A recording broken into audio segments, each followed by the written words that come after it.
40 chess. Yeah. 40 chess. 40 chess. Let's get it. Yo, is that Tito? 40 chess. 40 chess. Hey. 40 chess. This a trade show.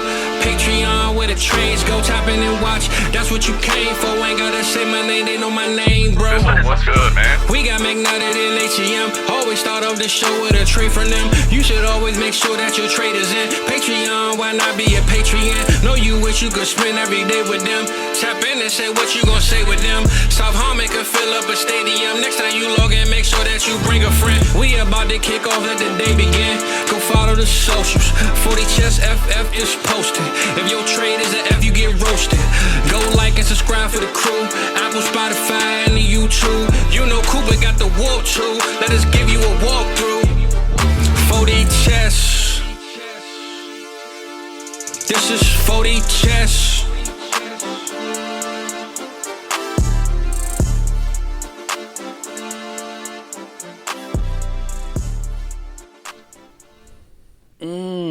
Good evening. If you're watching it on Friday or listening on Friday morning, good morning to you. But for those of you joining us live, it's the 40 Chess Dynasty Football Podcast. What's up, Adam? How you doing, buddy? What's going on, man? I'm ready. I'm ready for some Dynasty degenerate stuff. Mike, you know what? If you're ready or not, here it comes. Last week, before the fantasy football playoffs, buddy. Come on, man. It's been a grind, but it also feels like it's flew by. I don't know what to do with that. The days are slow and the years are long, is what they say, right?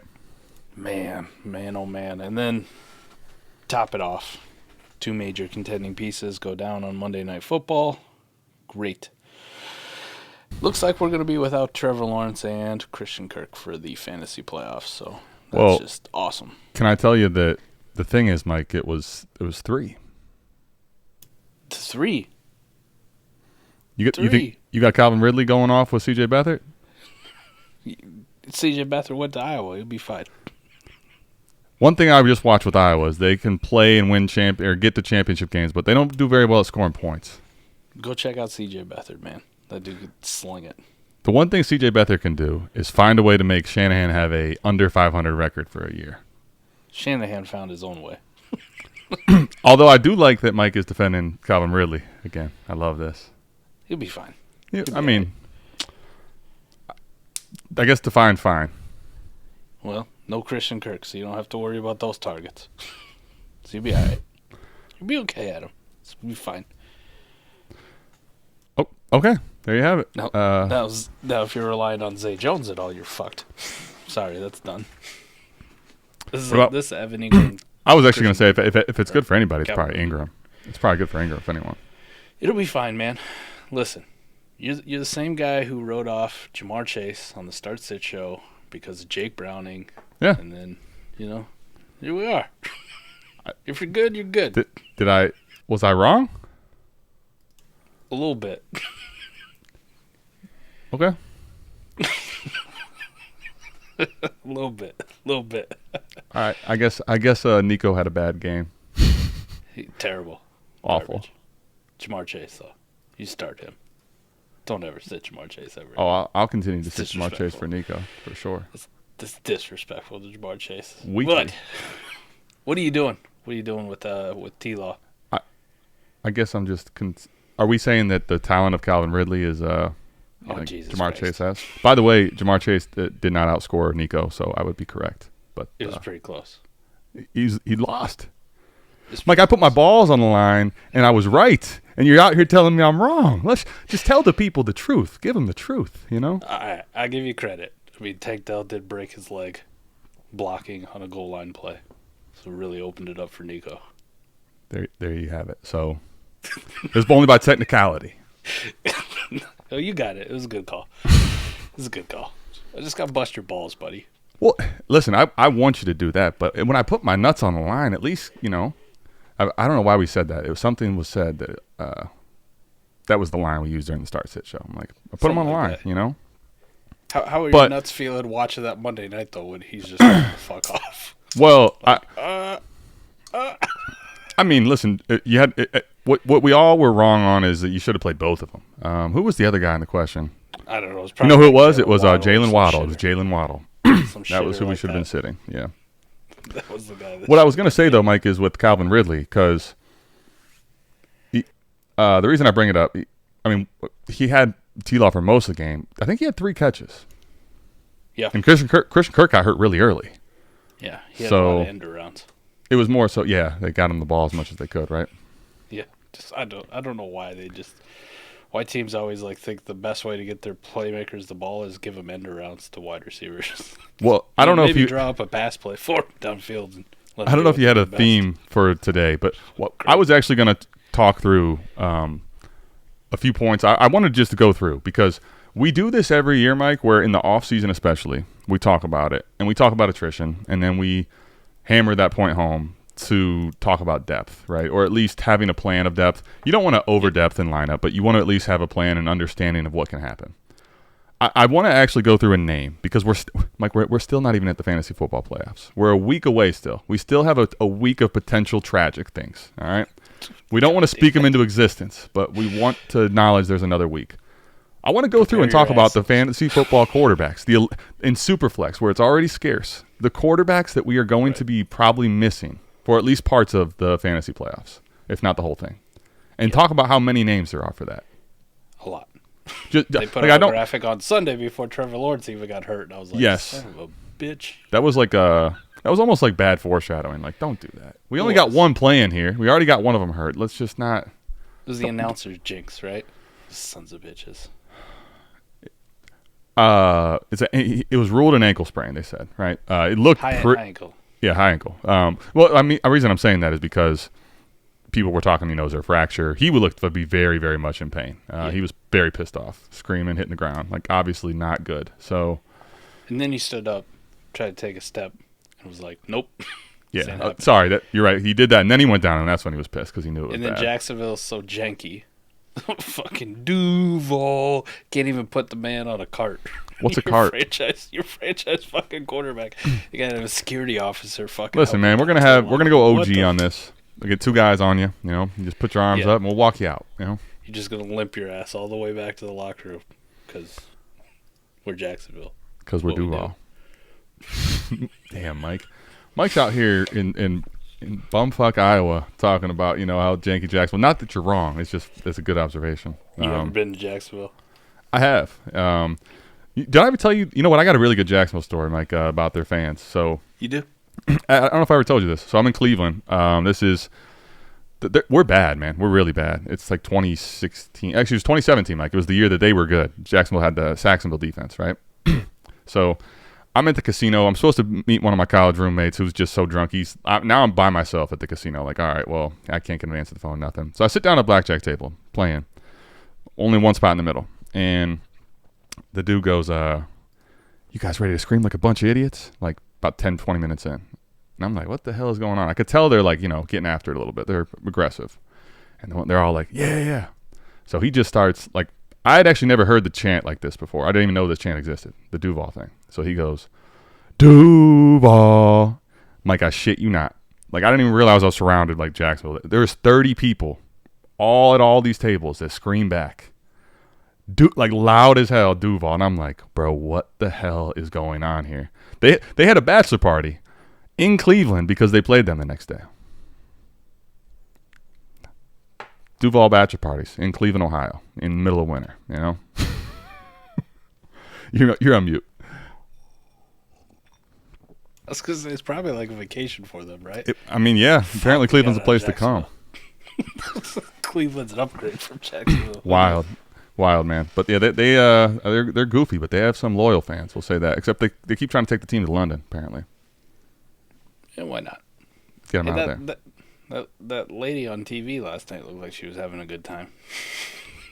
Yeah. I'll leave it at that. She looked like she was partying. Boy, you hit me with one of those at least once a week, if not every show. I don't even know what to say here. Damn it. Next. Yeah. All right, quarterbacks that are dead. Let's talk about it. For this year, yeah. Okay. we thought we suffered the worst thing happen when Anthony Richardson went down early in the season. Yep. Surprise. Just wait. I guess this ain't even really including all of Aaron Rodgers' 6 seconds he played for the Jets. No, I mean, I think we go, Mike. I actually want to talk about that. Like, he'll be included. I think we include everyone from start to finish that's not going to play, right? He'd be a bona fide starter for your team right now with that'd be a plus warp option right there, baby. I mean, just out of bodies, right? You would assume. All right, so who's dead, Adam? Run through them. Let's go. I'm gonna pull up the standings, and we'll just do it by team because I think sometimes people will be surprised who they will maybe forget, right? So let's just go. We'll start with where Duval is. Okay, so let's start with that division. AFC. So we're down T-Law. We are down. We're down A-Rich, right? Down A-Rich. CJ Stroud is concerned us, but is still playing now. He's had a couple scaries, but he's in. We're good. Yep. And I don't know what you make of Tennessee. I don't think we necessarily expected Tannehill to start. We don't have Tannehill. I don't think we want Tannehill, but yeah. I don't want Tannehill. I don't know that Levis. We'll see if Levis can do anything in the fantasy football playoffs. He's had a game which gave you a lot of excitement, and it felt very much not anything since. Right? You can throw Tannehill in there. There's probably somebody in the offseason that was like, I'm okay at third. Quarterback 2, sure. Quarterback 3, I mean, yeah. Yeah. Okay, we're down Joe Burrow. Let's go. Let's just go from AFC South to the North. We're down Burrow. We're down Watson. There's half the division again. Not that it's a bad thing necessarily, but we're down Pickett. QB3 again. So Lamar. The division's dead. Lamar's safe. So right now we have 2 divisions with a quarterback safe in each. I actually have wood here. Thank you. Thank you, Anthony. Real wood. I don't have to knock on the fake wood desk anymore. Anthony, appreciate you. Keep that there. Okay, let's get to the AFC West is relatively unscathed for the moment, right? We have Patrick's is fine. Needs some weapons, but he's playing healthy, good. Russ, Herbert, and then the Raiders. I don't think we had a quarterback there to begin with, if we just be honest, right? Correct. So correct. I wouldn't even put him in QB3 conversation. Yeah, I don't think that's attrition. That's just not a spot you wanted. That's like QB4 in best ball. Sorry, Eric. Aiden O'Connell. That's what he was. What do you make? Are we down Mac Jones? What do we consider it with Mac Jones? Yeah, he definitely would have been a QB3 for a lot of people. I was high on Mac Jones coming into the season. Yeah. Aaron Rodgers. Take the heat for it. Aaron Rodgers. Yeah. Down okay. Here, fuck half the division going again. So here, let's just as we go through this. The reason I want to do this exercise and do it this way, Mike, is because it really highlights the insane amount of attrition we have this year, and we always have a lot of attrition. But as the year goes on, it seems to pile up. So right now, here's the healthy ones. Let me give you the healthy ones, and then we'll go through the hurt ones. Healthy right now, you got the Dolphins, the Bills with Tua and Josh Allen. Yep. You got the Chiefs, Broncos, Chargers. So you got Herbert, Mahomes, Russ. You have Lamar, and you have CJ Stroud. Those are the healthy AFC quarterbacks that people are relying on. In case you weren't paying attention, the list is longer in the AFC for teams that don't have a quarterback for you, right? We got 1, 2, 3, 4, 5, 6, 7, 8. Yeah, it's 8. It's literally half and half, right? Yeah. That's terrible. Math seems to check out that that's not good. All right, let's go to the NFC, see if it's any better. Eagles, Jalen Hurts is good. Dak's good. Dimes is dead. And we have Hal. So I think he's actually, so whatever you thought of Hal, he's been good in fantasy. And he's been the starter all year pretty much. So we're good. Yeah. It's solid. You made it through with him. Yeah. Okay, we got Brock Purdy. Yep. Quarterback 1 on the week. Surprise. That's crazy. Rams are Stafford's alive right now. So let's just keep knocking on wood. Count our blessings. Geno, and we got Kyler back. Kyler is one of the blessings, man. We got one back, Mike. Right? Finally. One that came back from being hurt. Don't take him from us, though. Oh, don't even put that in the air. Lions, we're good with Goff. Vikings, Kirk is down. Jordan Love has been a very nice surprise the last month or so of the season. Fields is good for now, right? I mean, he's been banged up, but he's good. Falcons didn't have one to begin with. No. Bucks. I think Baker's still a fine, quarterback 3, 2 if you were desperate, right? QB2-ish. Yeah, he's found money. Free money. Saints. What about the Saints situation? That's horrible. Horrible. You were counting on Derek Carr for that QB2-ish, and he's been anything but. And his backup's terrible, too. So Yeah, he's been bad, and he's been banged up and bad all year, really, like for fantasy purposes, right? Yeah. And then Bryce Young has been we talk about not expecting a lot out of rookies, but he's been very disappointing, honestly. Horrible, yes. Yeah, so at least from the NFC perspective, Mike, it's a lot less attrition of injuries, right? We have out for the season, we just have Kirk Cousins and Dimes, and then we have the Derek Carr thing going on. We've had some disappointments or whatever, but the NFC at least not as bad. We started with the AFC, which was much worse. No, but the NFC is a bunch of jokesters where they take the ones that are relevant, leave us the shitters that we didn't care about. That's what the NFC's been doing. That's fair. That's fair. Yeah. Hey, we're going to keep Desmond Ridder healthy all year for you guys. Well, yeah, I mean, because the other thing, too, is I'm looking through here. Like, Geno has been healthy, but mid-ish, I guess. Coming on now. Yeah, the one nice part about his fantasy playoffs is it's great for the receiver, which, in theory, if they're doing well, he should do well. So yes. The playoff run should be good for him. Stafford, I don't know. Been okay. I just bought Geno last night. Did you? Trade deadline at the buzzer. Trevor Lawrence goes down. I'm like, oh, fuck. Good for you. Playoffs around the corner. What was the trade? Trevor Lawrence for Geno, James Cook, and Trey McBride. And I think I had to throw a third in on my side. Say that one more time. Trevor Lawrence. And, I think I threw a third in. Pretty sure. And I got Geno back, James Cook, and Trey McBride. That's not bad. Is it best ball? Yeah. 2 tight end league, too. Damn. I mean, I think obviously people don't want to get off T-Law, but in a situation with that much time on the clock and you get it done, I think you got back a nice haul in best ball. You get Cook and McBride. You get to stay relevant in the quarterback field, most importantly, right? Yeah. Down to the wire, and I'm sweating, just throwing out every offer to anybody. Hail Mary. Save me. Fuck you, trade deadlines. I hate them so much. Now, is this one of those leagues? In Sleeper, I think a lot of the leagues are basically set up with deadlines. I play in so few of the deadlines, but essentially once the game actually finishes, it goes away. Is that how it works? Not exactly like when the game finishes. If you've ever noticed or you've been up late on a Monday night, after the game's over, it takes about an hour and a half for the league.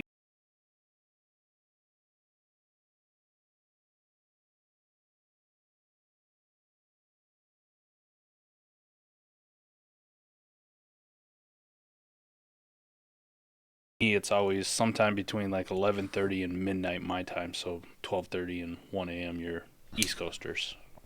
I'm loving that. Is when it updates. Fizzle says, I love that I told that story, and Fizzle goes, my brother is a Jags fan. I have no idea how the F it happened, but I have no clue, but I had good luck to the guy. Yeah. Good luck to him. That sucks. T-Law thing sucks, too. I think it makes the division finish a lot extremely interesting. But what I was going to say is, to the point you just made, because Kevin Mullen, your buddy, right? The guy that he's in the shit league with us. He's your buddy. Listen, he's your buddy, all right? We're going to... I don't even know the guy. Yes, you do. He's a shithead. Okay. Is he? Yeah, I mean, I don't think I've ever seen him post in the Discord. He's not very active in the Discord. Mike, he's young. He's a young old head. He's a good 10 years younger than me or something like that. Yeah. But he operates like, someone 10 years older than me. He's not he's not a Discord guy. He's I gotcha. Long story short is that he was texting me, hey, I got to get this deal done. It closes at the end of the game. But they're sitting there after the game's over, and I'm like, I don't think you're even going to get this through, man.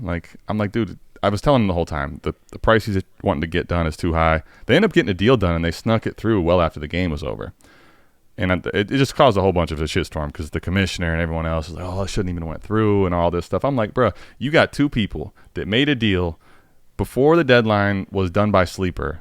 Y'all gonna get technical? It's silly. Yeah, they just shut the fuck up, man. If it happens on Sleeper and they let it go through, then it goes through. Those are the rules. Anyway, I digress about that. It was a side tangent. So, point with all these quarterbacks now, Mike. You just talked about a trade, so it's a good segue for if you have a week left. I know there were some deadlines last week. I think actually all my deadlines are this week, at the end of this week, if I have any. I think for when you set up a new league, sometimes it defaults to 13 for whatever reason. Ah, okay. That makes sense.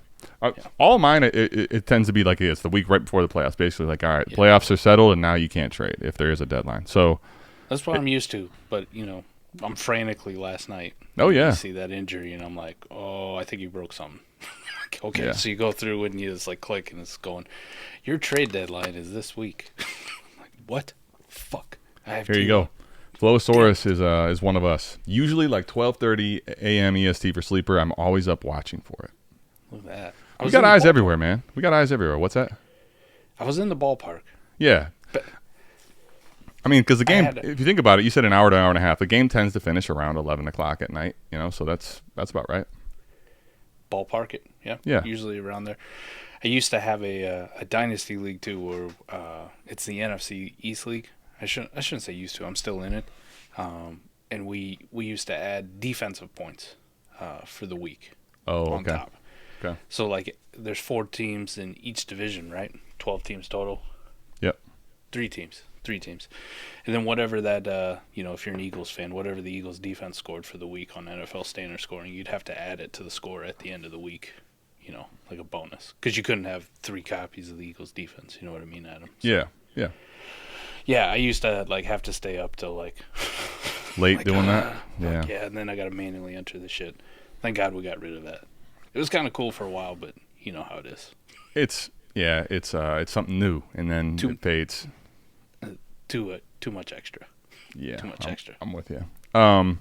So with that being said, with the quarterback situation, I think right now, like if you just think about the list we gave, so 8 that you're planning on at some point during the year, right? Yeah. In the AFC, NFC, you're definitely at least 2. We have another week to get through, hopefully cleanly. I mean, we got to knock on wood. Yeah. What if you have a deadline that has not passed? Right now, I think if you have 2 healthy quarterbacks that are when you went in, you were thinking they were going to be at least quarterback 2 or better. I think you're already in money. You're already in found money. Just to that's kind of one I wanted to hammer that point home. Right. If you're not in that situation, Mike, I'll tell you right now, I've been getting actually a ton of questions. Like, by and large, we get, we don't get a ton of stuff, but this week the last 24 hours, especially 48 hours, I've been getting a ton of questions in Discord. What do I do? And I think the reason I wanted to talk about this on 4D is one of the themes for me to even start answering the question is because you're looking at you're either going to pay up a lot of draft capital for a quarterback or you're going to get rid of a dead one, which is probably long-term a very good one, like a Trevor Lawrence like you would trade or a Burrow or somebody. Yeah. I mean, you're talking about, those are pieces everybody wants in Dynasty. Draft capital and quarterbacks, right? Yep. I'm not saying you don't get rid of them. That's not my point. But obviously, they're very valuable pieces. And the question that I kind of posed back to everyone before answering their questions on the quarterbacks was this. If you take this trade, so let's just, in theory, this is a trade where you're going to get a quarterback now, like yours trade, for example, right? You're getting a quarterback back now that helps you play and win this year. But obviously, you're not taking a healthy Geno over T-Law, or even maybe the package you could consider in best ball. But you're taking that trade because you want to get rid of T-Law, who's hurt, right? And next year you'd rather have T-Law. So for me, it's one, if you make this trade, whatever this trade is on the table for you, do you still have do you at least have at minimum a puncher's chance in the playoffs? Yeah. But that needs to be the first question that's answered. Because if you just make this trade and you answer to that's really not much or not really, why? There's no point. Yeah. Exactly. No point. So, sometimes we get so hung up on trying to fix this boat that's sunk, man. Don't do that. That's not the way to win in Dynasty, really. You find yourself you just get off the boat. Fingers. You're running out of fingers for all these holes. Exactly, man. The water's going to go through it too quick. So there's that, and then I think the second part is now, if you feel comfortable enough, at least you have a puncher's enough chance. The second part really is what does that look like relative to if you keep the picks or the players? If this puncher's chance is going to cost so much that now in the next 2 years you're going to have to all of a sudden rebuild, or you're not going to be anywhere near the top. That's another thing you have to at least consider before you make the move. And then if you're going to do that, you better not be a puncher's chance. You better be in the driver's seat to win. Yeah. Those are those are the things I think before you even discuss the trade, because if you have a week left, you should be exploring all options. I'm not telling you to hold and sit. What I'm trying to say is, if you're exploring, you need to at least be cognizant of those two things before you just make a deal. Because I think what actually happens, Mike, a lot of times these teams that get stuck in the middle, those are the type of moves you'll make, and one of those moves can set you back tremendously in Dynasty. There's a lot of teams around these leagues too, Adam, that you're seeing, still holding on to a Joe Burrow, right? He'd been injured for a few weeks. We knew he was gone. And then when I look at their team, like, I almost get frustrated and angry because they have a great team. They have a good team. And we're heading towards the playoffs, right? They're going to be the 1 seed. They're going to have a bye. Why are you still holding on to Joe Burrow? Like, why are you still doing it? Why are you depriving yourself of the opportunity to go win a championship? Now, I don't know, Adam. Like, there's so many of these teams out there, like you're talking about too, with, you might be the 5th or 6th seed, and you're like, shit, I just lost Trevor Lawrence. Who are my other quarterbacks? Oh, I have Jake Browning. Well, he played nice. Who's my other one? Nobody. What's the rest of my team look like? Well, they're also kind of banged up, right? Like, I'm down this guy. I'm going to be missing Christian Kirk now. Yeah. Like, there's teams like that are going to be your 5th and your 6th seed, maybe even your 4th. I've seen some 3 seeds that are just decimated. Like, they're getting bounced in the first round. Like, those upsets are coming. Like, go see what they want for the quarterback if there's no trade deadline, or it hasn't hit yet. Like, you got 1 more week, right? They might only have 1 healthy guy. They're going, you know what? Fuck this, man. I'll take your Joe Burrow, you take this dude, and, give me a 3rd, or give me a 2nd, or whatever the fuck it is. Like, here you go try to win the championship. I'm just going to say, fuck this. I'm trying for next year, because there ain't no way in hell I'm winning. You don't really know what somebody's thinking. Now, I also see on the other end of the spectrum, though, Adam, there's far too many people you're talking about with that earlier situation where every single week it's like they're trying to put their finger in the fucking holes, right? The boat's filling up and they're out of Flex Seal. Like, we're fucked. The Flex Seal's not working anymore. We're going down. Well, how the turntables. Like it's sub Zachary. But yeah, so I think, Mike, and the reason that is at least where I would strongly recommend you just start with that compass, because if the answer, because the reality is, Mike, if you go through that, if you answer the question with, I basically all I need to do is get a patchwork quarterback in here and I have a very good puncher's chance. Okay, like, we already know that's a team you should definitely be making a trade with, right? Yeah. As long as you're not going to have to give up, your entire farm of every type of capital you have for eternity to get that patchwork quarterback, okay. Like, you should be making a trade. Like, you should strongly be exploring every nook and cranny for what that deal is going to look like for the next week if you have a deadline. Even if you thought you were getting by fine, right? Like, the playoffs don't start till next week, Adam. So here's an example. We'll see if Diverk, one of the newer members of our Patreon, actually listens to our stuff, or if he just signed up so he could just DM me over and over again and ask me a billion trade questions. He listens. Diverk, man. What's up, man? Right. I hope. I'm saying hopefully. But here's one, right? He didn't ask me about this. We're in the league together, and it doesn't matter. I'm tanking, so I don't really give a shit, right? He's competing. He's number 1 seed, lineup league, Adam. Median, he's 24-2, right? I kind of been dog walking this league for most of the year, right? Lost Daniel Jones earlier. Lost Joe Burrow.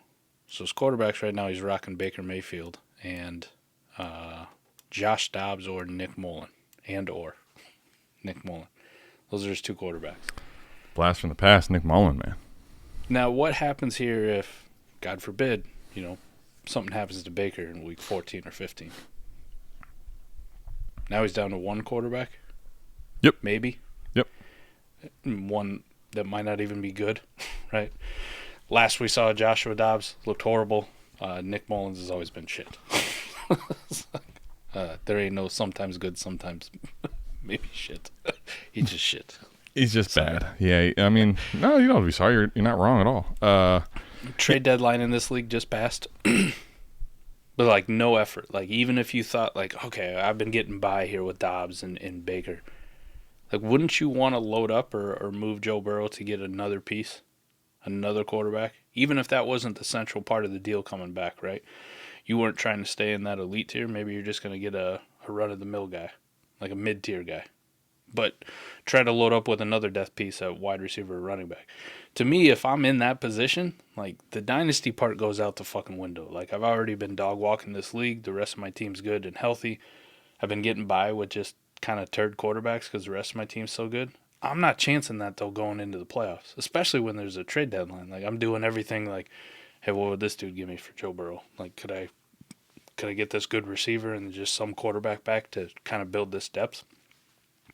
That's the kind of part, like, where I'm questioning it, where it's almost painful for me to watch because it's like, all right, it's your team, man. You do whatever the fuck you want, but I'm telling you, if I'm in that position, I'm exploring every possible option here within these last couple of days before this trade deadline goes off because, like I said, what happens if something bad happens to Baker? Now you're fucked. You just took what was a great team set up for a possible just championship lock, if not making the finals, right? Like, you only got to win one game to get in the finals and get money guaranteed. I'm not fucking that up. Right? I'm not fucking that up for dynasty value.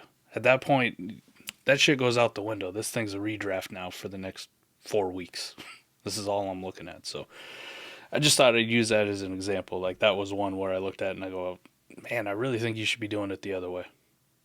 Got it. And just for clarity, because I know you walked through the specifics, so, like, to kind of, I guess, not contextualize, you just contextualize it, but to more define the parameters, I guess I should say, on what you're, like, can you put it in a lens for people that are going to look at their team and maybe not give you the perfect correlation? Like, what are the defining parameters, or essentially, how do they navigate this looking at some of their teams? All right. Well, where are you at in the league right now? Like, where did you get to at this point? Right. So, say you're rostering a Joe Burrow, Trevor Lawrence. Those are probably the two that still hold the most dynasty value, outside of if you've held on to Anthony Richardson this long. Rich is definitely in that mix, yep. I mean, if he's still held, if you have him at this point, same thing, yeah. Not so much on Watson. People just treat him like shit, so. I mean, I'm not saying I wouldn't trade him, but there's just the odds of you getting anything back of relevance isn't there. All right, so if you're in a good spot, right, like the 1 or 2 seed, you know, you've been doing really well. You just happen to get hit with injury bug here lately. Yeah. You lost 2 of your hammer quarterbacks. Now, right. You may have some depth at quarterback, but it's not, I mean, in a lineup league, think about it, Adam, not a lot of people are rostering, like, multiple top 15 quarterbacks. You know what I mean? Like, multiple QB3 and QB4 are also those kind of guys, right? Yeah. Most people don't even have 3, correct? Right. In most roster constructions, you're moving those guys for other pieces, right? Trying to fill out the rest of your lineup because you're only counting on starting them maybe once or twice a year, tops. Yeah. Outside of the true lifestyle quarterback horde people, it's not a typical thing. Yes, agreed. But then if you go down and you look at your rest of your roster, so like a good example, just going through DeVerg's roster, Joe Mixon, starting right now at running back for him, Kyron Williams on a heater, A.J. Brown, hammer warp wide receiver, Tyreek Hill, hammer warp wide receiver. His 2 tight ends, Evan Ingram, Taysom Hill in a 2 tight end league. Not bad. Brandon Ayuk, Keenan Allen, Adam Thielen helped him early in the season. We'll see if he can do anything here in these last couple of weeks. Kareem Hunt, it's a deeper lineup league too. I think it might be start 13. Zach Moss, Josh Dobbs, Nick Mullins, and then bench options. So last week he was down. Saquon Barkley was sitting on his bench for the bye. Cole Kmet. Oh, and he also lost Nick Chubb earlier in the year, sitting in his IR spot. So, like a good team top to bottom with plenty of depth at the skill positions, and he's got old skill guys that are going off. Like, if you're kind of in that spot where the rest of your roster is looking really good, I don't understand why you're holding on to a dynasty asset. You know what I mean? I don't know why you can't flip that switch, right? I know we play in Dynasty, and this is a 4D Chess Dynasty podcast, but I'm telling you, my body goes to a different dimension on some of these teams that I have when we get to week 14, 15, Adam. I go, I don't give a shit. I don't give a shit. I can rebuild with the best of them. And if it takes me 2 years to rebuild this dog shit, that's fine. But what I won't stand for is just half-assing it on my way to a championship. All right, yeah, because I wanted you to kind of give it your description, and as I'm just sitting there listening to both of those things, the breakdown the first time and what you just said there, the last part to me I think is I'm trying to figure out how to word this best. I don't care what stage you are in playing the game of Dynasty, but one of the things typically you'll find is early on when you start really getting into Dynasty, as you get more paying attention, right? You start really putting a lot of focus on the long term and the youth, and not that doesn't have a value, right? But this is right here. First of all, what you're talking about, I think, is where you can misconstrue, and a lot of people have this idea that they're basically going to have a team that is going to compete year in and year out for all time. Now, I'm not telling you you can't, but that's fine if you have that mindset. If you want to compete every year, you should. But you should not be planning that, because what will happen when you do that? What you're going to end up doing is every single year finding a way to say, well, I don't want to be out of it next year. I don't want to be out of it in 2 years if I make this move. Like, it's kind of like the idea of a lot of people don't put themselves out there enough to get what they want to do in life. They don't. For us in content, we're so afraid of having a video flop, we don't put enough videos out there, right? We don't want them to fail. You got to put yourself. Yeah. You got to really sometimes lean into the chance that you have to win right now. Because if you keep doing that every year, you know what you're going to have a chance to do? Fucking miss every window you have to win. Like, yeah. What's the whole idea of this game? Yes, it is long term, but what's the whole idea? To win at some point. We want to win one championship at some point at minimum. Because here's the thing you can keep doing. You have this team that's very good in dynasty value. You have this team that can win every year. They're in the playoffs. It's not that. It's 50%. Half the fucking league makes the playoffs in 12 team. It's not. Making the league is not like, oh my gosh, you separated yourself. You can keep making the playoffs every year. How many times did you win? Or at least give yourself the best odds to win. So the reason I'm going through and talking about that, it's easy to talk about this team that you have that's really good. Oh, look at this team on paper. A lot of times the plans that you have this time of year have to go a little bit out the window because things go awry. It's football, man. Right. People get freaking hurt. People don't perform. Like, we haven't had any of this yet, but some of these teams might be so bad that you might have a guy basically possibly have a chance to play that doesn't. Like, there's going to be things that happen that you can't control. Year in and year out, I mean, Patrick Mahomes last year was probably one of the biggest driving factors in winning the league. This year, he's probably the opposite. Like, just because you have Patrick Mahomes, it doesn't guarantee you that you're even going to be having the good year, Patrick Mahomes. We're playing right now. You should be playing right now and in smaller windows. For example, you want to play for a 2-3 year window, fine. But you shouldn't be planning to play for, I got all these guys are 22. I can have these next receivers for the next 7 years. That's not the way you should be playing. If you're using youth, you should be using it almost as a market value thing.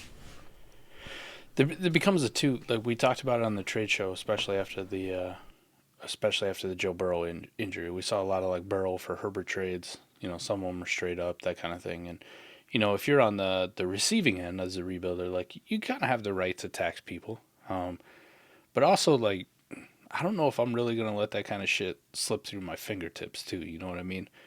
Like, I had an interesting one where I ended up turning it down, and more so like I just turned it down this week because I didn't want to. It involved my 25 pick. So the deal was, Adam, I'm a rebuilder, so I'd get Joe Burrow, and I'd give up Justin Herbert, but I would get their late 24 pick, but I'd have to give my 25 first. You know what I mean? And like at that point, I was like, I'm already rebuilding, man. I don't want to be pushing my 25 pick in, right? Because then I got to go get that fucking thing back at some point, right? Do I want the 24 pick more than the 25 pick? Yeah, but because it's my own, I'm rebuilding. I don't really want to go do it. Pass. Yeah, well, at the time you're making that trade, you carried all the risk. He carried the upside in the picks, right? Yeah. He took the time discount and was trying to get it done, and he's the one that needed the quarterback situation. Yeah. No, I'm good. So you just got like, I'm good. Yeah, see you later. But just in general, though, like if you think about it, Adam, if it's kind of a same tier deal, right? Okay. So the Burrow Herbert thing, right? I think we can both kind of agree and project in 24 they're going to be very similar. Like whoever you have above doesn't really matter, right? They're going to be very, very close, just like they were this year, just like they were the year before. So just hypothetically, if you think about it, if you're a contender, you're trying to move Joe Burrow right now, and you wanted to get a Justin Herbert. If you're on the rebuilding side, you can go, you give me a second, right? Give me that late first. Like, you're desperate. I'm also just not going to let it go. You know what I mean? Like, if you went to me and you were like, yeah, I need your late first plus. Like, I know I got you bent over a barrel. You're trying to compete here. I go, you know what, buddy? Like, I'm good. I'm good. I'm just going to stand my ground. At what point, though, on the rebuilding side, do you go, all right, just make it a second. We'll call it a deal, right? I'm getting the same tier quarterback, plus I get an extra draft pick. Who gives a fuck, right? Like, I just move off of them and kind of move on with my life, you know? Like, I'm getting the 2-for-1. I can deal with it. I don't really need this guy anyways. Right. You know, keeps me from winning one stupid fucking game here at the end of the year and maybe messing up a draft slot or two. Yeah. I know you it's don't, helping the points you win. are off. Yep. I know it's helping you win, but it doesn't really matter because I'm not winning, so I don't really care who wins this league. You know, if it's not me, then the 11 other people that play, I don't give a shit. It could be either one of you. I still hate you all equally. No, yeah, for sure. I mean, so you're basically saying, like, at what point do you just take the second? I mean, I think for me, I mean, I go fifth D on this one personally. Kind of give you. This is where, like, sometimes what I this year a little bit, I've struggled at times with one of the things I like to do. Okay, so this is where I'm going to answer the question my way. I play every league by the league dynamics, and like I think that's a lot of what we play as. Like, quarterback hoarding has nothing to do with a portfolio. I want everyone to understand that point. It doesn't. If you play just a portfolio mindset, what the fuck's a quarterback hoard do? Nothing. A quarterback hoard only works when you have your league specific. So what I do, and to answer the question, is, Mike, I go through and I take a peek. All right. I know what you need. Now, I definitely want to benefit from this trade. That's what you are in a trade for. Anyone that makes a trade where they don't prefer the other side is an idiot. That's why you trade. You just stay with your side, right? So you want to have that. But what I like to do is say, okay, because I know you need this. Mike, on a rebuilder, as much as you'd like to take that second, you don't need that trade. You don't need that trade, right? Don't need it. So if he wants to win, I know needs it. And it's not that I don't want to take the second. It's not that I don't want to get the value. But what I'm going to do now is go through and say, okay, attrition still can happen. But what am I looking at today? I'm going to go through and look at who's contending, who is not taking on Joe Burrow. All right? Narrow them out. I get a pile of teams that will take on Burrow. And then I say to myself, okay, what the fuck do they have? Oh, shit. None of them have Herbert? You ain't paying me no second, buddy. You can go get one of them dog shit guys. Now, if I look and I say, okay, shit, man, so this guy's got T-Law before the injury, right? If I know I have a market where I'm competing against somebody that might take that second, Mike, I'm going to grab that second right now. I got you. And that's where the reason I say I struggle is when I'm playing in 30-plus leagues, doing that is a lot harder it's harder to grind those edges every time when you're in 30-plus leagues. You know what I mean? Like, It's harder to do that on a bigger level. So I still do that when I can. My point is now a lot of the trades I don't get to go to that level. I do a little more on portfolio because you're playing in a lot more leagues. That's kind of how I approach fab at this time of year, especially in Superflex leagues, basketball Superflex leagues specifically. Like, I'll do it in lineup some, but you know, blowing your fab on fucking CJ Beathard this week in lineup league, like, I'm just being an asshole at that point. But like, I will do it to cockblock people, right? Yeah, and right. That's league specific. Correct. Right? That's the same dynamic as fab. Yes, exactly. What I spend in one league will be different than what I spend in another league because I go take stock, just kind of like you're talking about with that trade, and I'll go see, okay, the guy who's the 2 and 3 seed, who's right above me in the standings, both of those need quarterbacks. How much fab do they have? Well, one's got $47, the other one's got $48. How much do I have? $98. All right, well, I'm bidding $49 on this fucking CJ Beathard. Like, I have no intention of starting him. Like, I'll pick him up, and I might even drop him before the game on Sunday. You know what I mean? Like, literally just right back, here you go. But it kept him out of your lineup for this week. So it's kind of that stuff, right? I think you hit a good point there where you would do the same thing in a trade, like even on a rebuilder there. Like, is the second beneficial to you? Yeah. Is it that beneficial? Like, I'm not saying you don't want it. Not be a dick, right? Exactly, but that's the main point. It's not like such a piece that I'm like, holy crap, man, I can't miss this, right? If it's a first round pick, I'm probably like, damn, I'm not messing around here. You know what I mean? You're already giving me what I fucking need, right? But when it's to this point where we're kind of pushing back and forth, and I know that you need the trade to happen in the next 4 weeks, where my timeline isn't that, right? Mike, what do you do? All right, what am I up against? You know, where is he going to go get this? Mike, because here's the other thing, too. When you do that in the leagues, sometimes, like when you're in a little bit less leagues, you know easily who's rebuilding and who's not. But you may go through, as you count this in leagues, you may see, Mike, you might see there's only 2 other teams rebuilding. Yep. Okay. We already are talking about you don't have many places to shop at, buddy, right? And now if I see none of them are elite quarterbacks, dude, you want the one elite quarterback that can be had. You're not paying a second for it, right? I've encountered that too, right? Where I've looked around some leagues where like maybe I'm trying to be the one who's moving the quarterback here, like a Joe Burrow-ish, or one of these guys, Trevor Lawrence. And you look at the teams who are rebuilding, and they don't fucking have anybody. They just don't. There's like one team that I could possibly trade with. Like, it does feel like you're at the mercy of what the fuck this guy wants. You know what's crazy too about that? It's funny because it goes. This is that kind of full circle, Mike. Back to the point I was making. Like, sometimes people are so. And this is where the point of a lot of the trade questions I've been getting in DMs and the injured quarterbacks, Mike. So if there's not a lot of rebuilders in your league, and you have an injured stud quarterback, like, that currency might not buy you whatever it's worth in your market. Like, that's why I asked that first question, because why, if you're trading Joe Burrow, like, honestly, if you're trading an elite asset to win now, but the 3 teams that you can buy from don't give you anywhere near an elite asset, and you're not guaranteed to have a puncher's chance, why are you doing this? Right. Like, it may be, unfortunately, in that market, you just might not be able to get it done. I'm not telling you to not maybe go now search on the contenders and see if one of them will trade you. Maybe one of them has 3 quarterbacks that's really good. Maybe you can get something done there. I'm not telling you not to grind every edge. I'm just saying sometimes the market is the market, and it's not the best situation to pay out the nose for some replacement level guy. Or maybe you just have to go figure out, can you buy a really, really cheap just Superflex option for a couple weeks, like, do something different.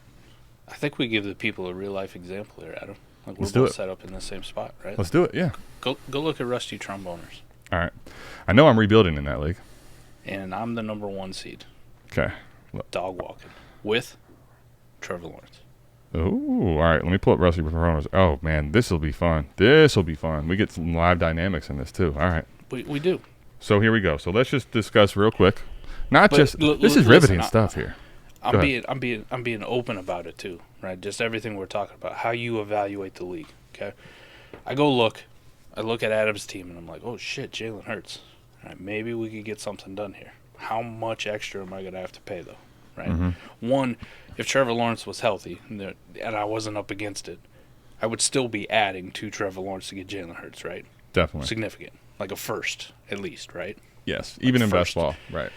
First and maybe like a third or a couple thirds in a best ball league. Yeah, first get you at the table, and then there's whatever the grease pieces to make everyone happy, right? Right. Now we're in a situation, though, I need to move them, right? Because, like I said earlier in the show, I'm doing myself a disservice being 23-3 against the median, number 1 seed, number 1 points, and not moving them here before the playoffs. Yep. Okay. All right. So you look at Adam's team, he's got Jalen Hurts. Now, to Adam's point here, his dynamic of how taxing he's going to be towards me is going to depend on the rest of the league. And if you look at the rest of the league, there's you're going to have 6-7 rebuilding teams, right? Give or take. Yes. One rebuilder who's a 10th seed, he's got Tua Tagovailoa. Could that be a target for me? Sure. Absolutely. The only problem, yes, to answer the question, the problem is it's mellow. I had to get mellow. I had to get mellow in there. All right, irrespective of the manager. Okay. No, I'm messing with mellow here. Another guy who's a 7th seed's got Kyler Murray. Another possible target. Yep. Is the 7th seed out of the playoffs or still trying to get in? It's Cody. I believe he can still get in.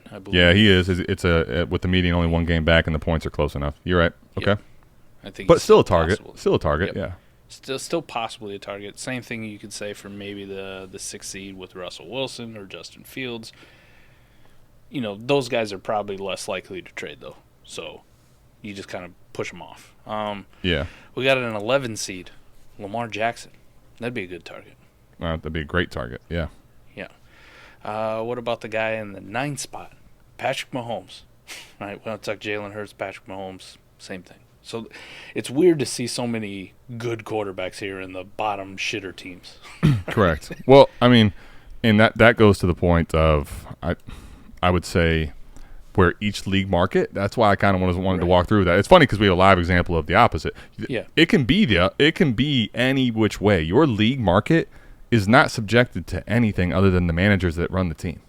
Right? Like, and some of these leagues are going to look like the 12th seed, where there's not a fucking person on that roster in that quarterback room. You would even right. consider. This is a guy that has, by choice or not, has gutted every piece. Like, there's not a quarterback option. He's currently got DTR in the quarterback 1 spot, and that's I don't even, is he going to start or not? Who the hell knows? I mean, so point is, he's gutted everything. So but you may have no rebuilders. Some of your leagues will look like that, right? Where those rebuilders, like, this is the kind of QB options you have amongst the bottom feeder teams, and you're like, fuck. Yeah. Like, I'm kind of screwed. That's exactly why I was to that point, right? Because so you could have let me just read. So this team MD Haven, this is not to put anyone out. I'm just actually I understand his build. I've done this. I've built some of my most successful teams this way. A ton of firsts in all the classes going out to 2026, right? No quarterbacks. So it's willing to get uncomfortable. Like, but the point is, if you were trying to buy from this team, there's nothing in the quarterback position that gives you anything. Like, you can't do it there. He's a shop that's open that you go in, there's nothing at the store that you could even fit. You got to leave, right? Right. It's not, there's nothing there. So the reason is that I bring that up is like you could end up having 2 of those. I've seen a league where you have 2 dog shit rebuilders, and we talk about this racing to the bottom too. They're in their own race to the bottom, and they've hoarded most of those assets, which now the other teams that don't have those assets, they decide to try to compete, and they're just not enabled the position to. So, for example, in this league, the league we're talking about right now, you have a lot more options because teams either decided not to rebuild, they're not doing the greatest job managing, or whatever, and there's 4 teams right now that you can say, you can go to 4 teams right now and get Jalen Hurts, Patrick Mahomes, Lamar Jackson, and Tua. There we go. That was the other one I'm missing. Yeah. So you got 4 teams that each have a player that give you a top 12 positional quarterback back, right? So that makes you, it's not even just from for you there, okay, the opposite end of it, you have not only the ability to be a little cheaper with one of the managers, right? If you're talking like in a negotiation with me and Hurts now, you could try to strong arm a little more because you have more shops to go to, unless all these guys are being cocks to you, which that probably is more a reflection on you than anyone else, right? Unless that's the case, yes, you have a better chance to probably get a deal done with somebody too. So like that's understanding those dynamics in your league is crucially important this time of year. Yeah, I just thought it was interesting too because I was like, what do I still got? This is the difference between today and last night. And last night when you're up against a trade deadline, like you don't have a choice. Like you got to make something fucking happen. So you're spam sending offers out, just panic.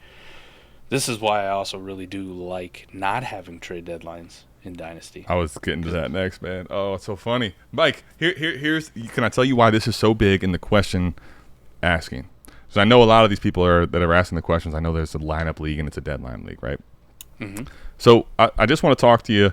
Also, if you're listening to this and you've heard about a no trade deadline, or you're wondering or thinking, like, just listen to this. Even if you're not a commissioner, if you're in a league and you just trust me and listen to this point. So right now, when you go into it, if you have a deadline next week, Mike, it's impossible to plan for the future because no one knows what the hell's going to happen. And if you did know the future, you shouldn't be doing it in fantasy football. Go be rich. Go do whatever you possibly could. You know, if you had tomorrow's information, my gosh, can you imagine? If you don't, which is everyone in real life, Mike, you can't plan for the future now. And guess what happens in the playoffs? You know, Jalen Hurts. Speaking of Jalen Hurts, you talking about possibly buying from my Rusty Tromboner's team. hard to say that and not laugh. It's a great league name. It's a great league name. But if you buy that, you make that purchase today, and the deadline happens. We have seen Jalen Hurts miss the fantasy championship game Last year. Exactly. And Mike, can I tell you, here's the thing. If you make that trade, right? So now you paid the first tax, let's say, or this is a hypothetical, but you added a big plus in liquidity, probably things that you had to fall back on or use and bait elsewhere for a trade. You forego that to get the healthy quarterback that can score the replaceable points, if not possibly better. But if they get hurt in the playoffs now, your only option is the waiver wire. Yeah. Mike, you could have literally been the best team all year, built an unbelievable roster, gutted through the stuff happening with injuries to get that team as close to best form as possible going into the playoffs. Yes. And to no fault of your own, get completely screwed and have no chance to win the title. 100%. Right? 100%. That not only can that, it will happen to teams. Maybe not in your league, maybe not in your league in the next 3-4 years. But I can tell you, when you play in a lot of leagues or see a lot of people play in a lot of leagues, it happens a lot. So there's problem is there's some things you can do to mitigate that, just a little bit. Sure. Like one of those things, I don't believe in handcuffing a whole lot, but if you wanted to handcuff your 2 quarterbacks, right, your 2 star quarterbacks, and especially if you just traded away an injured one to get another one and had to give up a lot, get their backup, man. Yeah, I mean, I will say, unless it's like a best ball it's only rostered 25 where you just don't have that wiggle room, like get their backup just in case. Just fucking in case. Now here, let me caveat, because to the point you just made, the way you do this is to get the backup and lineup, or in best ball, you add as much fab as it takes to make sure you have them, essentially. And if they're a rebuilder, they should be. I don't know why people get fucking stingy with their fab. They're just being dicks. But like Adam, you come to me on a rebuilding team and you're like, listen, we're gonna make this deal. I'm gonna give you Trevor Lawrence. You're gonna give me this. I'm gonna give you this plus. By the way, can I get the rest of your fab? Here you go. Just fucking take it. I ain't using it. I don't give a shit. But some people are dicks and like they're stingy about it or whatever. But yeah, I mean, and you don't have to always. Yeah, exactly. Ask for it in the trades you're making this week. Get that done. Like get. Mike, here's the thing. On the flip side of this, right? So you're talking about how do I take a second or not in this negotiation you were talking about earlier? Yeah. And if it's a best ball league, and I would probably end up giving you that later first and tell you, hey, give me $100 out of your $300 pot, or $250 left, whatever you got, right? Like, even if you can't get someone's whole carte blanche, every dollar they have, every trade you make, get some of that thrown in, because every single dollar adds up. And the point in making sure that you own the backup is to essentially have enough money to where you're ahead of the curve of everyone else in your league enough to where you can control what you need to make sure they're on your roster. It's basically like it's kind of like mathematically controlling and operating the waiver wire market. Now, here's the thing though, Mike. To your point, that helps mitigate the risk, but just because you grab the backup quarterback for any one of these teams doesn't mean that you're going to have a replacement for a Dak Prescott type scorer, right? Like, yeah, like that is a good backup plan. But my point is also that in the scenario where you have a trade deadline on, you could do those things. And I'm not saying you shouldn't, but you're also subject to the variance those times in those 3 weeks that you have no out. It is the waiver wire or bust, or what you've made on your team beforehand, right? Right. Like that's all your options are. And this the pushback I give that, you've made the league what it is. Everybody operates by the same rules. It's fine. Yeah. Right? So everyone has to deal with the same thing. But if we're playing in Dynasty leagues, where understand this is one of the things, and one of the reasons I love Dynasty, you can trade all the time. Like you literally can trade every single day. But we're shutting it off for 3 weeks when it's the most important for ever deciding who wins. It's the only time we decide who wins this league, and we turn it off then. Think about the logic in this. We have a full calendar year where we trade anytime. We trade before we have any information on where guys are going to go land in the draft. Yes. Hundreds of trades sometimes in leagues. Mike, we have a 3-week window where we say you can't trade. End of December. And it just so happens to fall when we're going to decide who gets the money in this league every year. Yep. The reality of it is, I think, in a deadline, I say this on two things. If we have a deadline, you're kind of, in my opinion, saying I don't trust people to make the right moves to possibly skew things in the fantasy championship to win the league, right? Right. You don't want to open that Pandora's box. I'm gonna give a counterpoint, and I'm gonna also talk about it from the commissioner's line. So if you feel that way, like if you really truly believe that, I don't think you should be playing in this league, man. Like if you think every one of your league mates is gonna be out here doing something so scurvy, why are you in this league to begin with? If you are that distrustful of the entire league to make something that ridiculous during the time that it means the most, I don't want to be in that league. I don't want to be playing with these dudes if I'm that distrustful of them. Right. And honestly, Mike, the same thing goes for the commissioner.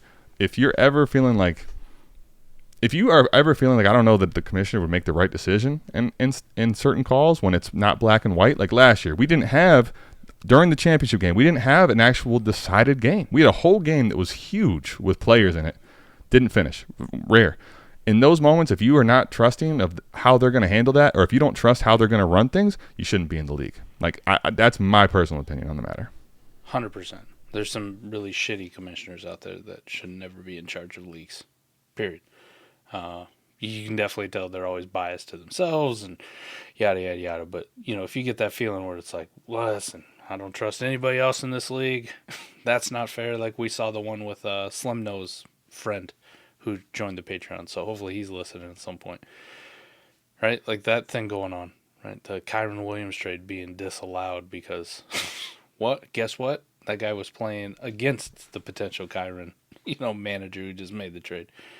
Even though Sleeper allowed it, like it was well within the rules. Like that's the way shit goes. You didn't have anything against it until it was you playing against them. So glad we got that one sorted out and put them on the internet on blast. But to the no trade deadline thing, it's my preferred way. I get it though. Like there's some leagues I join, I'm still in them. They have trade deadlines. There's some leagues I commish. Like the early leagues I commish where people complained about no trade deadline, so the league voted for one. Yeah. That's fine. I'm not telling you can't play in a league like that. I'm playing Right. some leagues with deadlines. I'm not Right. I'm not going to, bitch and cry and say we can't have it this way. I'm going to play in some, but that's not my preferred method exactly. So at least I made it easy, and like I learned from it. And it's the same way people complained and cried about the NFL draft or the rookie draft before the NFL draft. Adam, I don't know if you noticed, but every time I put a fucking shit league up, like it's right there in the the fucking print. Like we're doing the fucking draft before the NFL draft. You don't like it? Don't play in this league. I don't give a shit before you even join. It's just how it is. So same kind of thing. Like any leagues that I start now, it's just a given. There's no trade deadline. It's not up for discussion. It's not up for debate, right? Like I tell my 7-year-old. We're not arguing this. This ain't a democracy. Yeah. But there's some things that I really like about no trade deadlines. And That's what I was going to get to too. Yep. This is great to the point about these quarterback injuries. And we're just talking about this league right now. That rusty tromboners. I just had to say that again. Adam, I have. By the way, options. T-Rock, I think you might. Well, one thing I did notice is this statement he makes down here. It doesn't actually use the word friend, but T-Rock, I think you need to start getting yourself some real friends, because if 90% of the guys in your leagues are going to leave you with orphans, like that's not the right person either, buddy. Right. So like that rusty tromboners like we were talking about with the quarterback dilemma that I'm in, right? Down Trevor Lawrence. Adam, I have options with other people we went over that I could trade with. But here's the thing about no trade deadline that I really like, okay? This is the beauty of it. I'm the number 1 seed. So week 14 doesn't matter. Week 15 doesn't matter to me. Yeah, you got 2 extra weeks to decide. What's going to happen in week 14? We talked about the 6th and 7th seed. One of those guys is going to find out that they're done for the year, right? You'll find out I didn't make the playoffs. But even further, what's going to happen before your game starts as a bye? 2 more teams are rebuilding, or should be. Week 15, right? Week 15. The 2 teams who are in, the 3 and 4 and the 5 and the 6. 2 of those are going home. 2 of those teams may have a quarterback that I could potentially go get. They go, fuck, Mike's adding this plus to Trevor Lawrence. Hey, yeah, go ahead, take this Kyler Murray or whatever the fuck the thing is, right? Like, here we go. I'm not competing. Give me another asset. Like, I don't fucking need this guy right now. So that's the kind of beauty of no trade deadlines that I really like. But it's not even if you're like buying some of the best like rebuilder trades like that kickstarted a rebuild, like fully loaded this team up for future years, Adam, have been because I sell off in the semifinals, in the finals, right? When people are going, fuck, I'm here, man. I got a real shot to load this baby up and try to win a championship. Perfect. That 24, that 25, that 26 first. You don't need that shit, man. You're trying to do everything you can to win a championship. Just fucking send them all over for Kyron Williams. Go ahead, buddy. Well, so can I tell you, though, Mike, it's funny the wording that you used. I mean, I say whatever you want about me. Wording is such a big thing, and doing this, you start realizing how much you say or don't say. And if you go back and listen to yourself, as much as it sounds like you're talking underwater, you're like, oh, man, I didn't word that the right way, right? Mike, beauty is in the eye of the beholder. You talked about beauty. Can I tell you the reality is I love it too. But I think that right there is actually one of the things that makes people not want to do it. You know what happens, Mike? People want to get comfortable. They want to have, hey, my team is good. No, he had a quarterback injury. I don't want to see him go get another quarterback. They don't want to see you right before the championship game have 10 teams to go buy from. Right. They like the idea of, you got screwed.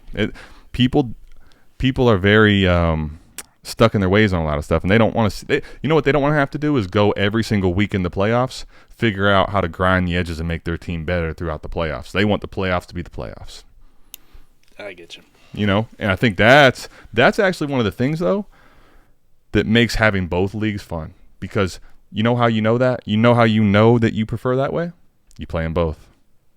And you figure out which one you like doing better. You play in both, and guess what happens? You see, oh my gosh, man. Dude, I won that week. I squeaked by.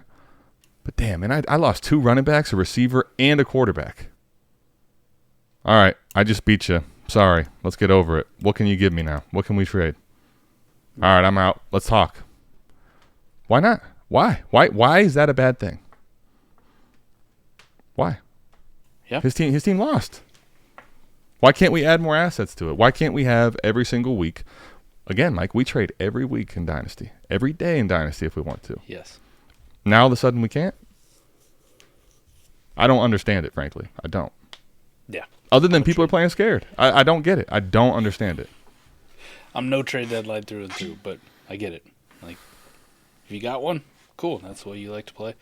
I'm just saying don't do yourself a disservice and be scared to not play in one. What I would say is at least do play this. in one with dudes you trust, right? I would say this. Mike, this is you trust. Talking through both sides of it, and let me ask you your opinion, too, if you agree with this, if you have a different take. I think at minimum, let's say you hear all that and you're kind of like, I don't know. Go out there and at least play in one league with a no trade deadline. Go play in one. Don't even change anything with the other leagues. Don't advocate for anything if you're not really big back of how you hear this. Go play one new league this year that's a no trade deadline. See how it goes. See how the dynamics are. See how people navigate it. Make the decision for yourself. I think you'll be surprised. At one, even when the trade deadline's off, Mike, it's not like all the time. It's not like every single week there's these monumental trades happening, right? But there are sometimes where there's a few nice deals that happen. And you know what one of the best parts about the playoff trading is? Teams that can get stuck in the middle, right? So, Mike, if you're the 6th seed, you lose in the playoffs. Now guess what you have? You've got old assets. Do you know what the hardest thing to do is move old assets for the next 6-month window, maybe 8-month window? Right. You know what the best thing you can do right now is? Move them to teams right now that want them in the playoffs. Yes. You got 2-week window where they're actually worth the shit. Like you go in with Cortland Sutton. People that have a rebuilder, Cortland Sutton, they can't move him right now anyway. Like, you go to the offseason, you're screwed. You might be able to move him in the playoffs because someone needs a body. So I advocate for it, but I would say at least go add one league this offseason and try it for yourself. Compare. Man, I look back at some of this stuff, right? Some of these deals that had to go down. Like T-Rock is in the league, right? He just put in the chat, too, about how he used to be very against the no-trade deadline. December 20th of last year in the league, right? I sent in T-Law, Jonathan Taylor, Jalen Hurts, a 25 first, 25 second, a bunch of thirds and fourths and fifths, like everything you could squeeze it under the sun, right? So I'm like, shit, Hurts is down. Need a fucking quarterback. I don't know if Jonathan Taylor was playing then. I assume that he might have been out that week too. I don't remember what happened last year about that time. I'm trying to remember. Actually, I'll pull it up. You keep talking. He had a fucking terrible year anyways last year, right? Like, it wasn't very good. It also, everything's relative to cost. Like, Taylor, remember he was coming off this ridiculous year and he was totally let down. Now, you look at the trade. I got Chris Moore, Dalton Schultz, right? Back with the Cowboys. Joe Burrow was the quarterback I got back. KJ Osborne, Brock Purdy, right? And before you guys go flipping shit about Brock Purdy, this is December 20th of last year, Brock Purdy. Right? This is,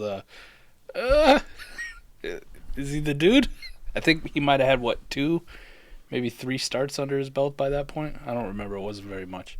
Yeah, and Amon-Ra St. Brown. Thank God I got Amon-Ra back in that deal. Ooh. I mean, Amon-Ra was a huge part of that deal. I mean, he's incredibly valuable. I made a trade last year during the playoffs on December 29th, so a week later, Adam. Same league. Definitely trying to win the championship. I sent away Derrick Henry for Ezekiel Elliott and Michael Gallup. I remember that trade. I very, very, very well remember that trade. Do what you gotta do, right? I'm trying to remember the league name. What league name was that? Shit, 2. Okay. All right. That's what I couldn't remember it was 2 or 1. And here you go, Adam. Like, these guys all sound gross as shit right now. Mm-hmm. But back then, think about it, where we're at. I made a trade with you, same day. I sent you Ryan Tannehill, Zach Ertz, Allen Robinson, Marcus Mariota. And I got back Curtis Samuel and Gerald Everett. Just give me dudes who are alive for the fantasy championship. That's all I need. Yeah, I think that's and that's where, Mike, because the reality is, and when you turn the trade deadline off, I think where people get scared is that there's more of the certainty becomes week to week, right? Every week you're trying to win the next week to win the money, and I think for most people, like, they're gonna listen to a trade like that and be like, man, you burned a lot of cash, right? Yes. That's what will end up happening is, like, to get your team to the point of winning, you may have to make a couple moves that, I mean, I'm not going to act like that was it's not like I got some home run deal back, but, you for what you returned, it was like you just sent 4 pieces for 2, and the reality is, though, those 2 were playing, and those 2 were going to give you bodies that you needed. That's what ends up happening. Dudes. Yeah, just dudes.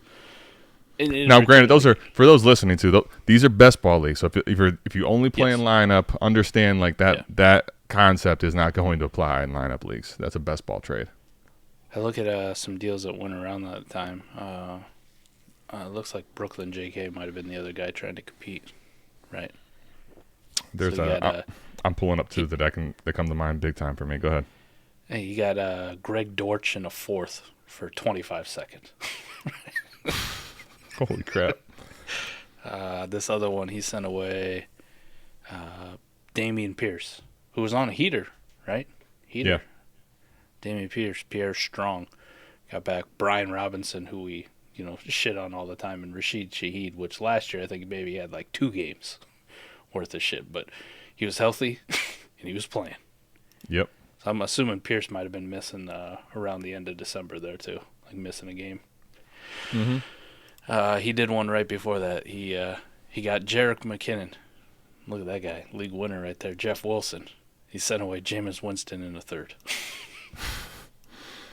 So these are all like no trade deadline. Like, fuck, I just need people in the playoffs. Yep. Like, sometimes you can just hammer these guys too, right? Yeah, I'm telling you, you start seeing red. Like, the closer you get to it, you go, fuck it. And I'm telling you right now, for for the lineup leagues, the best ball leagues, the ones that have trade deadlines where these quarterbacks back to circle all the way back to the first point. If you're not at least exploring moving them, like, I don't know why. I don't know why it'd be so much different for you. You know, you get to week 16 and you find out that Baker Mayfield's not playing, and you go, fuck. I just threw away a great team that had Keenan Allen. Maybe Keenan Allen's last great year of being a warp difference maker. I threw away maybe a 1 year Kyron for nothing because, you know, I wanted to be successful in 2024. You know, well, but 2025. I actually have the answer for that question. Okay, so again, I talked about earlier, like, beauty's in the eye of the beholder. So, like, when we play in a ton of leagues, and there's a lot of reasons we play in our leagues, but at the end of the day, we love a lot. You and I are, and everyone that probably listens to the show religiously are a little different, right? We care about Dynasty and fantasy football to a level that is rare in a rare crowd, right? Like, we're at the high end of it. So understand, if you talk about people that play the game of Dynasty, and then you polled how many play in a portfolio, which is like at least 5 leagues or more, you're going to cut out a pretty big size of the crowd, right? Mike, here's the thing. Somebody that plays in 2 leagues, they may not even care about anything other than having Joe Burrow. Much as they want to win that $50 league, like, it's a $50 league for them. They play in 2 leagues. Right. They ain't fucking moving Joe Burrow. They love Joe Burrow. The difference is, why are they playing the game? And I think that it's funny. I remember in Scott's podcast right before the season started, because he was talking about what the game looks like in the future, and, you know, how much the tools are going to change, and, like, what does it become? And does, like, AI just run Dynasty and fantasy? The answer is going to always be no, because the human element's there. And the reason that most people play, even us, like, this is not something we do. The amount of time we put into this for the money we make, come on, bro. If we win our leagues, insane. It's not. We want to win leagues because we want to win leagues. We want to grind. We do want the money. Don't get me wrong, but we play in it because we care and we want to win. That's our nature. Some people play in Dynasty they want to win, but not enough to give up Joe Burrow. Like, there's levels to it. You know what I mean? Yeah. If that's you, if you can listen to this though and say, I don't care about winning that much, fine. Just understand that that's going to give you a harder chance to win every year you play, because stuff is like that's going to happen. So I was looking at some other leagues too that I remember making those trades. Deals. The shit. Yeah. You know, the only reason I beat you is because I made that trade in shit auction redux. What did you? It's the 3 quarterback league. I'll pull it up right now. I've just found one where I sent away Lamar Jackson and every 4th and 5th I possibly had for Trevor Lawrence. Nice. All of them. See, that's how what's many crazy, 4th and 5th you want? All of them. Please. See, if you want a reason that people like don't like the deadline, I was like, you couldn't get any. You didn't grease this man back, 4th and 5th. Come on. Mike, so I made this trade. We just had a podcast a couple weeks ago on Campus Canton talking about how them 4th and 5th might not be so bad, man. Sure. Another Puka Nacua or 2. I'm not saying they have no value, but we're talking about a hurt quarterback and a healthy elite quarterback here. Come on. So here's the trade. If you remember, this is a 3 quarterback league in the shit auction redux. I had a good team. And, Mike, I had an injured Matt Stafford already. And I was like, this guy doesn't do anything for me, frankly. But, like, this is like Watson on steroids as far as he doesn't buy you shit when he's hurt, right? Right. So I was kind of sitting on him like, what can I do? But then all of a sudden, Jalen Hurts, Mike, gets hurt going into the game, and I'm playing you. I'm not just playing anybody. I'm playing you. Listen, I'll tell you one thing. You talk about how someone just wants Joe Burrow. I don't care who's on my roster. I have to win this game.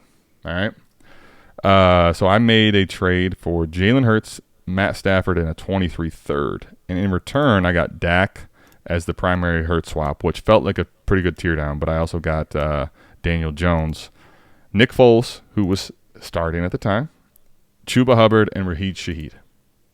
Ooh. So, you know, I had to, if you think about the trade, I had to tear down from Hurts to Dak. Like, that hurt. I mean, you don't ever want to do that, but I also have to stay alive. Stafford and Dimes, I felt like was a win for the Dime side. The the third for Foles, like I'm probably overpaying, but I need a body. And then just here, can you throw in Chuba Hubbard and Rashid Shaheed? Done. All right, we'll do it. Let's go. And you make that trade, and you know you're losing Hurts, but I'm trying to win, man. And Dak actually has been found money this year. He started really slow, but he's been good this year. So Dimes has not been. Dimes got hurt again. So now I have another dead quarterback with no value to try to move later. But it's a carousel, man. You do it again, you know.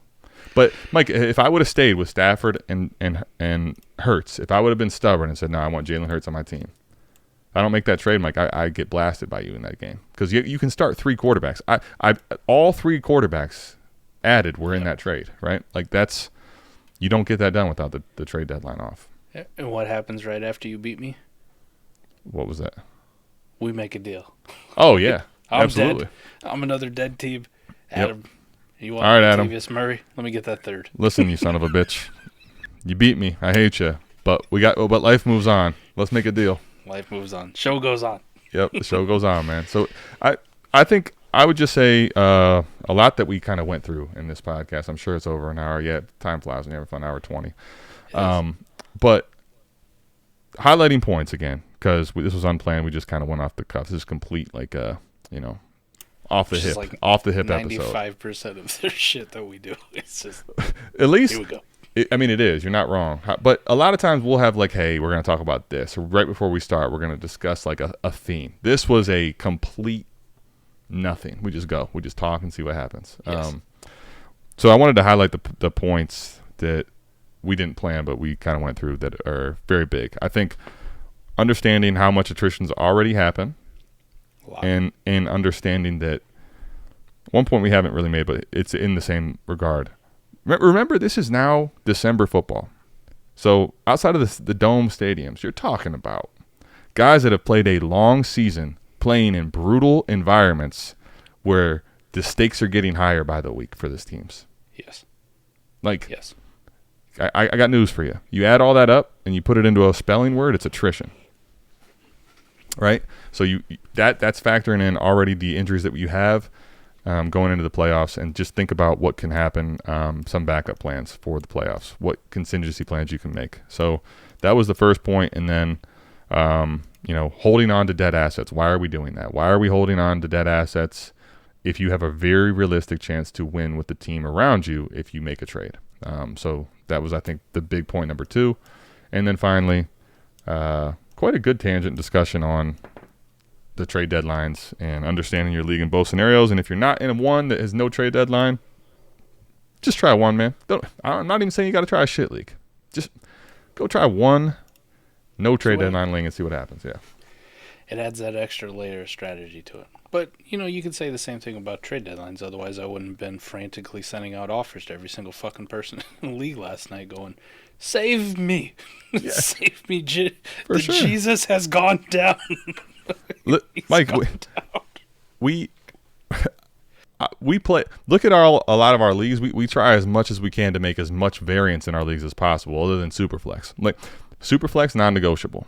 Now we've decided, trade deadline, non-negotiable. That's what we've decided. I'm not saying you have to make the same decision I do, but I do think, just like in our content, if you listen to our content, I applaud you if you disagree with me at times.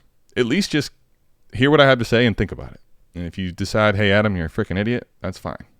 You have your own decision. I'm cool with that. Just try it. What's going to happen? Yeah. What's going to happen if you made one of these? What's the worst thing that can happen?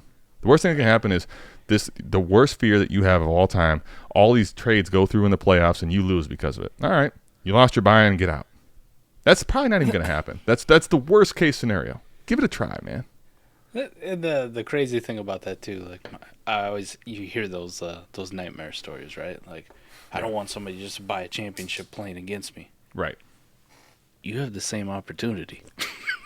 That's the point that is missed, though. Like, Mike, what's the only certainty that we know about all these different leagues is that I have the opportunity every week to still make the strategy move based on that league. I think one of the best things that we do in this show, not to pat ourselves on the back, one of the things I think we do different than the space is we try to go through every lens possible. We talk about every single nook and cranny we try to investigate what are the edges in a different league. That's what you should be doing in all your leagues. If you don't have a trade deadline, you don't have that edge. So you make all the trades you need to right now. You prepare yourself for it without it. But if the deadline's off, every chance they have to buy something, so do you. You just got to be the one that gets to buy first or the better deal. So when Adam made that trade playing against me, I had the opportunity to counter. But I also looked at it and went, I think I still got him. Yes. I didn't. Right. I didn't. I mean, so I'm going to get mad at Mike, Adam? But you know what's crazy? You know what's the wildest part is you would have been correct had, again, it wasn't even that trade if you don't add in the Trenton Irwin ad. Remember? Because it was the waiver to Trenton Edward. Yep. That's if you want to beat Mike, you got to go to that length. You got to make a crazy trade and get the waiver wire pickup of the week. So You can find that waiver gem, man. I couldn't believe that too. He had a ridiculous game for being completely free, essentially. Like that was ridiculous. But I can also envision us facing off in the championship, and just kind of the way we think. We're gonna keep trying to one up each other on these fucking trades, like these no trade deadline ones, and it's gonna be a joy for everybody else in that league because it's gonna be a matter of which one of us gets more uncomfortable first with just throwing away dynasty value for championship glory. Don't get it twisted. I mean, Mike, when I make a good deal, we'll talk about it. But please believe everything I can give you in context primarily comes from our big L's. I have a couple dumpster fire rebuilds that are not by choice. Most of my rebuilds are by choice from the beginning. But I have a couple, Mike, that right now, like I look at it and I'm like, man, it's one of those leagues like you open up, you're like, man, like I know I got a lot of work to do here. And I put myself in this hole. So I'm going to get it out. But when there's to the point of the deadline thing, you can absolutely make a trade that does not go your way there. Imagine you make a trade like that, Mike, and one of those quarterbacks gets hurt before the game, like right away in the game. Remember, if you remember back to the fantasy football playoffs, I believe it was the championship or semis several years ago. I remember this vividly. Thomas Rawls was one of the hottest pickups at running back position. And he got hurt like as soon as the game started. Like he started, got like 2 or 3 carries and got hurt. Yep. You put him in your lineup and it's over. You don't play in best ball back then, right? So it's right. Like that could cost you. I mean, if you made a trade like that in one of these things, you throw away the dynasty value and you don't win. Yeah, it could totally come back to haunt you just as easily.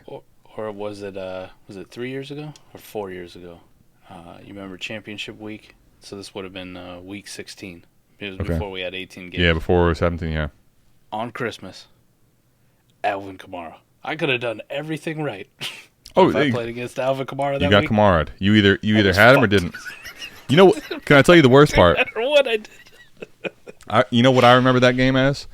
So I was in I had a great team, and I got beat the week before by one of those, like, you're talking the margins are crazy. It came down to the game before. I forget exactly how, but I lost by like 0.1 or something, 0.15.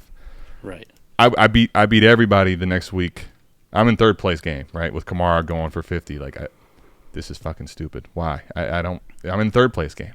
I would have beat everybody else by, 60 points that week, but I lost. So I got third.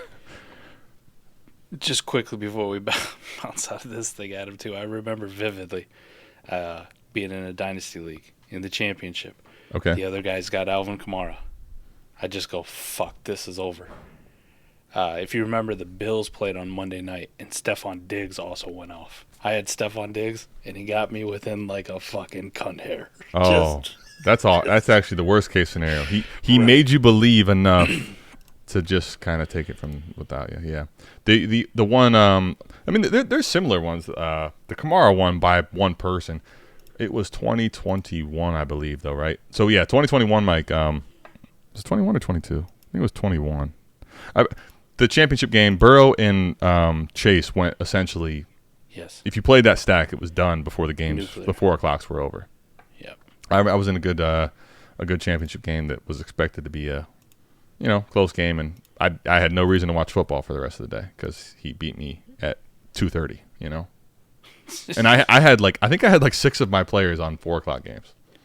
Yeah. So the 2021 season would have been the Burrow blow up. That's what. Yeah, the Burrow Chase stack was ridiculous. 2020 was the Kamara Stephon Diggs dueling because Stephon Diggs just PPR points. Yeah. went for 41.5 on Monday night. Didn't Kamara go for like 50 though? Didn't he have like Yeah, almost he had broke the 6 rushing touchdowns. touchdown record? 6, yeah, he did. He had six tutties. Yeah, he was wearing them shoes, man, them Christmas shoes. Remember them green things? Green. It was green and red on each foot. It was amazing.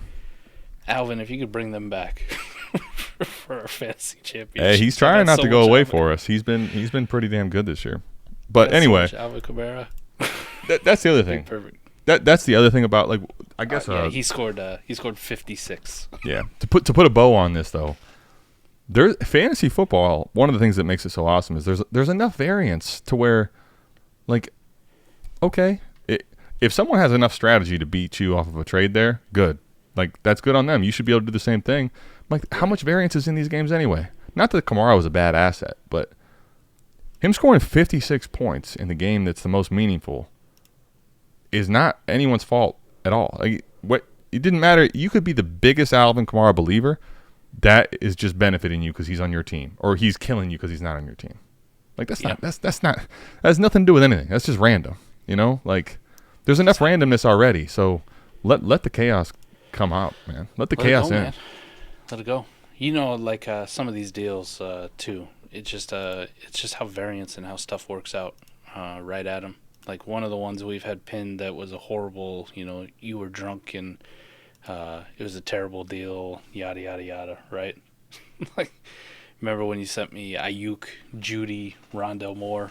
You bought Kyle Pitts when he was at like his peak. You're like, man, that was a terrible deal. Look at it now. It's basically Ayuk for Pitts.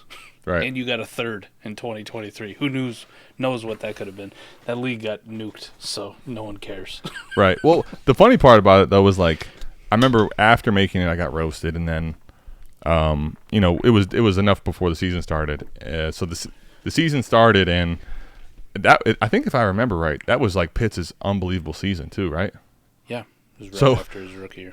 Yep. It went from like I was roasted to like, Ayuk was playing okay, but like Rondell Moore didn't do much, and then like all of a sudden it's like, hey, who's laughing now?